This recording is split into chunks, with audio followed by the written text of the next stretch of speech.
lo que de verdad importa. Bienvenidos a Nota, un hogar del mejor pastel de limón de Missouri, y casa de los leones de la secundaria Yosai, rezaba la vieja y gran pancarta plantada en el kilómetro 15, vía a Nota 1, pero lo que este aviso no advertía es que además del delicioso pastel de limón, y ser la sede del equipo de béisbol con mejor anotación en el último campeonato estatal, es que Nota 1 era un pueblo donde las cosas malas tendían a suceder, y peor aún, a no tener importancia, era un lugar donde la tierra era fértil, y la semilla de la violencia daba frutos, pero siempre de manera furtiva, pero eso no importaba ahora, ya que nuestro personaje no se encontraba exactamente en Nota 1, sino en sus afueras, en una pequeña y acogedora cabaña de madera. Eugene era un hombre simple, de estatura promedio, cabello corto y ojos marrones, no era gordo, pero por su contextura no se le permite describirlo como a un hombre esbelto, trabajaba en las oficinas de una pequeña empresa de seguros de vida, y tenía una casa bastante acogedora con un gran patio y un vistoso jardín. Había conocido a la mujer de sus sueños hacía muchísimos años atrás, y después de muchos halagos, regalos, y todo ese torrente de atenciones que nace de un corazón enamorado, desistió ante no tener ninguna suerte con ella, y terminó aceptando la invitación a salir de una fulana que meses después terminó siendo su esposa. Se casaron en una pequeña ceremonia, y en lo que parecería poco tiempo después, ya tenían 2 hijos, un varón y una pequeña niña, lo cual no sería problema para Eugene, ya que él ganaba lo suficiente como para mantenerlos y darse un pequeño lujo de vez en cuando. Pero no profundicemos en detalles tan innecesarios como estos, lo importante es que eran felices, Eugene cuidando y dándole atenciones a su hermoso jardín, y su esposa haciendo prendas de vestir para los niños, y hermosas carpetitas en su flamante máquina de coser Gemsi. Sus hijos pasaban las mañanas en el colegio, en la tarde el varón se dispondría a ir a su entrenamiento de béisbol y su hermana, se quedaría en casa, ayudando a su madre en las labores de la casa. Pero de nuevo estamos perdiendo el hilo de la historia, la familia no se encontraba en casa, habían salido de veraneo a una cabaña a las afueras de Nota 1, y eso era realmente especial, ya que como su padre les decía es importante romper la rutina de vez en cuando. Pero el día de hoy no pudieron preparar una deliciosa barbacoa, ni tampoco ir de caminata por el hermoso bosque, y mucho menos salir de pesca al gigantesco lago que reposaba enfrente de la cabaña.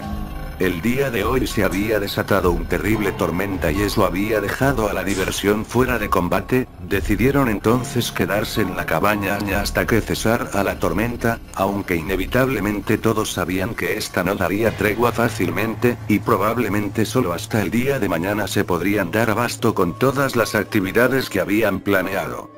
Pero eso no parecía importarle demasiado a Eugene, lo que sí era un tema de gran preocupación para él, es que su familia dormía y no precisamente en una de esas nuevas cabañas con novedosos sistemas de calefacción. Esta les proporcionaba nada más una pequeña chimenea, a la cual le faltaba la suficiente madera necesaria como para brindarles calor toda la noche. Habiéndolo decidido entonces Eugene se preparó para salir, se vistió con un gran impermeable y abrió la vieja puerta trasera de la cabaña, ruido que levantó a su esposa, la cual al reconocerlo, le pregunta: ¿Eugene?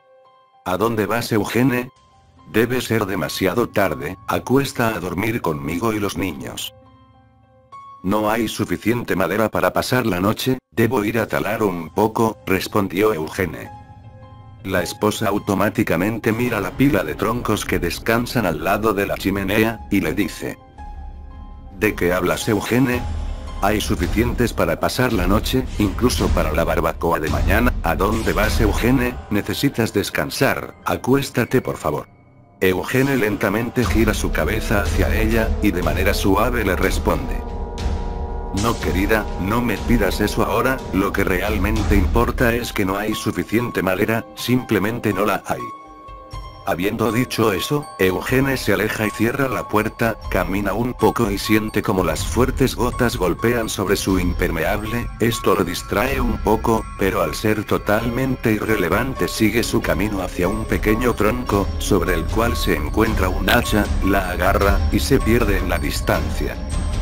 Su esposa se encuentra preocupada, por el hecho de haber ido a buscar madera cuando realmente no se necesita, por el hecho de que a pesar de la lluvia algún loco puede andar suelto en el bosque y atacarlo, al fin y al cabo a pesar de estar en las afueras siguen en Nota 1, y en este lugar ese tipo de cosas pasan, y cuando ocurren nadie les presta atención, pero no solo eso le preocupó, fue su mirada. En sus 20 años de matrimonio él nunca miró a nadie así, ni cuando los hijos de los Perkins arruinaron su jardín, ni cuando duró desempleado un tiempo y su familia sufrió de una leve pobreza. Era una mirada nueva y profunda, y le aterraba el hecho de no saber qué, pero después de poco tiempo decidió no preocuparse más. Ignoró la idea de que algo malo estuviera ocurriendo, decidió ignorar la idea de que por la lluvia los leños mojados no servirían para la chimenea. Su marido sabía lo que hacía, así como siempre lo ha sabido en esos 20 años, y de todas maneras lo realmente importante es que el día de mañana no habría lluvia, y entonces podrían salir a caminar, a cocinar unas deliciosas hamburguesas, y a pasar un buen rato en familia. Habiendo pensado en eso, se sintió un poco más calmada, y pudo conciliar el sueño. De repente un fuerte ruido la levantó de nuevo. Apenas al escucharlo decidió no prestarle atención, pero antes de intentar acomodarse de nuevo en la cama lo volvió a escuchar, más fuerte y claro que antes. Miró a sus dos hijos, se encontraban dormidos, se salió delicadamente de la cama, y al escuchar el ruido otra vez, se apresuró a encontrar sus pantuflas y una bata para cubrir su cuerpo, se acercó rápidamente a la puerta delantera y la abrió con rapidez. Entonces vio la figura de un hombre con un impermeable totalmente lleno de lodo e inmundicia, y con un hacha en la mano, con la que golpeaba fuertemente la cabaña en la que se encontraban. Se acercó lentamente a él pensando en lo peor. Del hombre se desprendía un olor muy fuerte, como si lo que descansara bajo aquel impermeable no fuera una figura humana, sino más bien un cadáver que tal vez nunca vio la luz de sol y reposó en alguna cloaca o tal vez en las aguas podridas de algún sumidero o pantano. Lo último le parecía lo más razonable, no por el hedor, sino por su apariencia. Visto desde atrás parecía que su vestimenta estaba adornada con varias plantas podridas, y desde su interior brotaba con sus movimientos un torrente de agua verduzca y grumosa. Ella se acercó un poco más, el hombre pareció no notarla y siguió con su tarea mientras susurraba algo en voz baja. Se acercó de nuevo, y los murmuros del hombre se le hicieron más claros. Debo con conseguir más madera, decía el hombre una y otra vez, mientras talaba con fuerza la cabaña. Cariño, ¿eres tú? ¿Qué te ocurrió? ¿Dónde estuviste?, preguntó ella, mientras posó su mano derecha lentamente sobre el impermeable. Es si simplemente, no hay su suficiente madera, no la hay, respondió el hombre. Pero este solo soltó el hacha y se giró lentamente hacia ella. Al verlo, soltó un grito. Creía que estaba hablando con su marido, pero ahora él era algo más. Desde su frente se desprendía pus amarillo que a su vez iba acompañado por un ligero hilo de sangre. Sus ojos habían perdido expresión alguna conocida por el hombre y su boca desvelaba una horrible mueca. Sus frías manos se posaron rápidamente sobre el cuello de la mujer, y empezaron a ejercer presión. Ella poco a poco perdía el aliento mientras intentaba inútilmente de liberarse de su opresor, pero justo antes de perder la conciencia el hombre la suelta y le da la espalda, momento que ella aprovechó para dirigirse torpemente hacia la puerta y cerrarla con fuerza. Miró hacia la cama, sus dos hijos se encontraban despiertos, acurrucándose el uno con el otro. ¿Mami? ¿Se encuentra todo bien? ¿Qué ese ruido, mami?, preguntó el varón.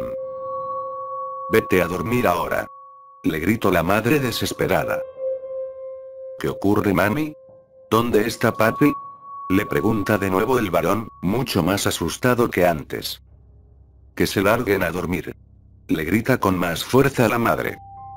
Los dos niños, sin saber qué ocurre, se esconden de nuevo en las sábanas, esperando lo peor, no de la incertidumbre de aquel ruido ni de lo que sea que estuviera ocurriendo afuera, sino de su madre, que nunca les había gritado. La mujer se da cuenta de que al haber estado distraída, no había notado que los ruidos del hacha habían cesado, entonces gateó torpemente hacia la ventana delantera y levantó su cabeza para mirar al exterior, entonces logra ver la figura del hombre frente de ella, pero solo por unos segundos, ya que con un solo movimiento del hacha, este logra romper el vidrio del ventanal e inferir un corte realmente profundo desde el hombro de la mujer.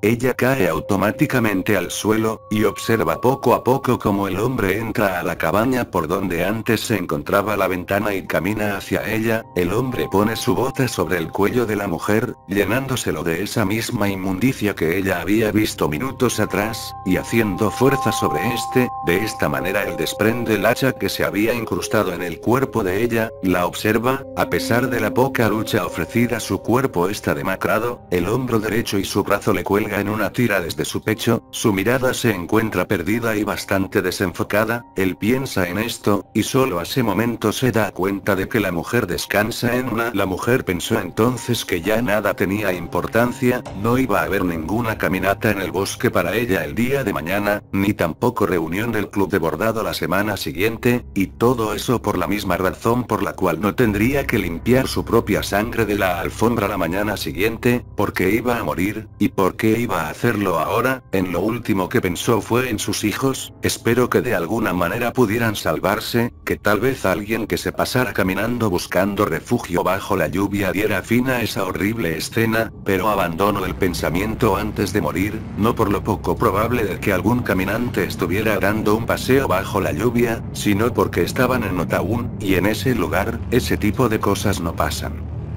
El hombre la vio morir, y puso marcha hacia la cama, en la cual se veía nada más dos pequeños bultitos moviéndose bajo las sábanas. El hombre removió aquella fortaleza inexpugnable con un solo movimiento. Los niños al verlo se paralizaron del horror, no podían creer lo que estaba delante de ellos, una figura totalmente demacrada, con la ropa a jirones y completamente embarrada, con tanta suciedad cubriéndole que parecería proeza encontrarle forma humana a eso, excepto por su rostro, por aquellos ojos marrones, que los miraban, pero aquella mirada no tenía forma ahora, y aún así desprendía cierto toque familiar. «Padre. ¿Eres tu padre? ¿Qué te pasó, padre?», preguntó el varón. No hubo respuesta. «Padre, ¿qué te pasa? ¿Qué nos vas a hacer? ¿Qué le hiciste a mami?», preguntó con mayor insistencia el joven. El hombre mantuvo el silencio, pero en esta ocasión levantó el hacha hasta la altura de su cabeza. «Es importante romper la rutina de vez en cuando», respondió el hombre. El hacha descansó sobre el torso de su hijo, no solo una vez, sino las suficientes como para que su pecho pareciese una parodia de lo que alguna vez fue. Ahora un trozo de carne inanimado y frío. Procedió a realizar la misma tarea con su hija, que aprovechando el momento de descuido se refugió en un rincón. El hombre se acercó lentamente hacia ella, y le agarró su pequeño pie. Poco a poco la empezó a arrastrar por la habitación hasta que su cuerpo se encontraba dándole la espalda a la chimenea. Giró su espalda de manera brusca, y después de esto, la acostó de nuevo y él sentó su putrefacto ser sobre su espalda, agarró su frágil cabeza, y la posó sobre la chimenea, liberó el hacha de su otra mano, y con esta mantuvo presión sobre su cuello. El olor a carne chamuscada llenó la habitación, pero él no paró, esperó nada más hasta que los gritos de la niña se acallaran. Después de esto se paró de nuevo y arrojó el resto de su cuerpo al fuego. Se paró y observó su obra, el cuerpo de su hijo mutilado, el torso de su esposa desfigurado y el chisme negro que alguna vez fue su hija descansando en la chimenea, y lloró y gritó como nunca en su vida lo había hecho. Lloró por haberse permitido llegar hasta ese punto, lloró porque nunca fue libre, lloró porque estaba cansado, y porque no podía hacer nada más. En ese momento tuvo una epifanía, su familia estaba muerta, él los había matado, y no estaba seguro por qué, pero lo realmente importante era que si él derrumbaba la cabaña, él se sentiría mejor consigo mismo. No sabía de qué manera, ni por cuánto tiempo, pero él sentía que era lo correcto. De esa manera, él agarró el hacha con todas sus fuerzas y empezó a cortar las vigas que daban soporte a la vivienda. Al terminar y al sentir que éstas se vendrían abajo, escapó rápidamente antes de quedar atrapado. y desde afuera de la cabaña, pudo ver cómo ésta se venía abajo, y a pesar de todo, como la chimenea permanecía en pie, siendo un faro de luz ante la tormenta, una pequeña esperanza ante la adversidad. Pero tal esperanza se iba a desvanecer pronto, la lluvia del exterior amenazaba con apagarle, entonces el hombre corrió hacia ella, sacó a los restos de su hija del pequeño esbozo flameante y procedió a añadirle los pequeños trozos de madera que yacían alrededor suyo, y fue ahí que finalmente se dio cuenta, y al percatarse lloró de nuevo, pero esta vez de una manera mucho más fuerte que antes, y empezó a golpearse a sí mismo, y a desgarrarse aún más la ropa. Eugene, ese hombre, al final se dio cuenta de que la madera húmeda no alimenta al fuego, solo lo extingue. Siguiente historia. La risa.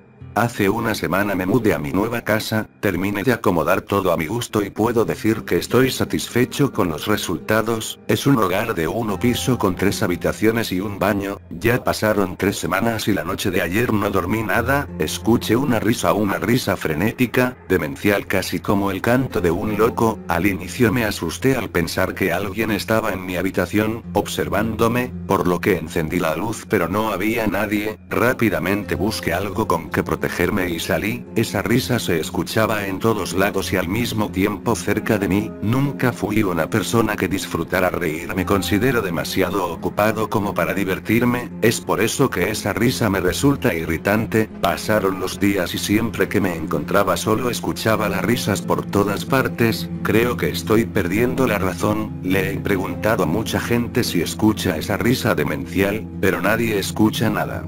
Llevo 2 días sin escuchar esa risa. Creo que el estrés en mi vida fue demasiado. Para celebrar invité a 3 personas a mi hogar para ver algunas películas, 2 amigos y 1 amiga. Me divertí mucho pero después de poco tiempo nos quedamos sin comida. Al ser el anfitrión me sentí obligado a conseguir más comida. Salí a buscar algún lugar abierto, pero no estaba seguro de saber qué comprar. Es por eso que llamé por teléfono a mi amigo, nadie me contestó. Volví a llamar, nadie contestó otra vez. Me comencé a preocupar y llamé a mi amiga. Escuché 3 sonidos de espera y al fin alguien contestó. Se escucharon gritos desgarradores y esa risa al fondo. Era una orquesta de gritos y risa tan frenéticos que sin querer solté mi teléfono y corrí lo más rápido que pude a mi hogar con la esperanza de encontrar a alguien vivo. Cuando llegué era demasiado tarde, todos estaban muertos, un lago de sangre recorría el suelo hasta mis pies. Después de soltar unas lágrimas, lo peor comenzó. Escuché esa risa pero esta vez era diferente, esta vez se escuchaba más feliz que de costumbre y venía directamente de mi habitación. Sentí mucho miedo al pensar que al fin podría ver de quién o qué provenía esa risa, pero el querer vengar a mis amigos era más importante. Caminé lenta pero seguramente a mi habitación pero no había nadie. Eso no evitaba que la risa siguiera. Esta vez se escuchaba directamente de mi espejo, como si enfrente estuviera alguien invisible riendo sin parar. Me acerqué pero lo que vi me hizo caer de rodillas. Era yo, en mi rostro se dibujaba una sonrisa muy grande y aunque mis ojos lloraban yo no paraba de reír con un cuchillo en mi mano. Esa risa era tan familiar.